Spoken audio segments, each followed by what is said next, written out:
Here's an older phone. It has a calculator icon here, and let's see how to change that icon, that plus and equal sign, to a real calculator icon. So this will be the icon of that application. First of all, let's make a picture using this phone of this calculator. Start the camera application and capture a photo. Back arrow to exit from the camera.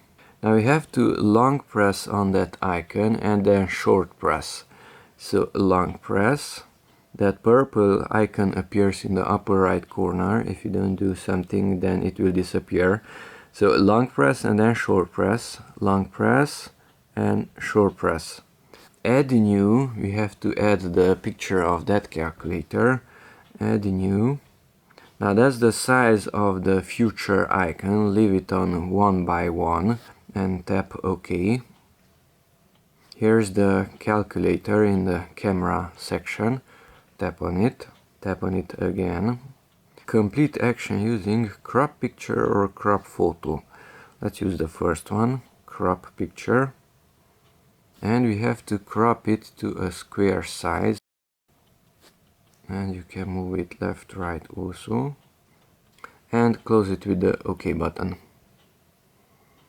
And voila, there is the calculator. So you can tap on it and you can do your math, whatever you want. And the icon of that application is different.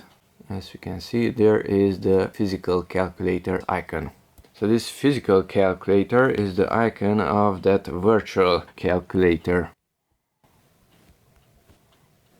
Okay, to restore the icon, the same thing, long tap and then short tap. From this gallery you can select its default icon, that plus and equal.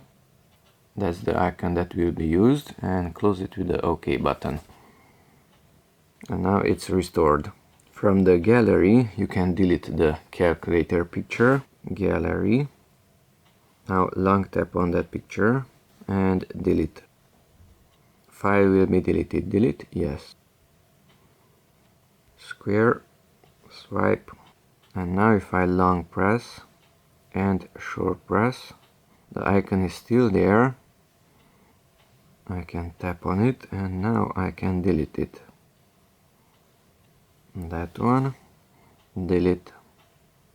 Yes, delete it. And now it's not here anymore either. Okay. So that's how to replace the icon of the calculator using a physical calculator's picture.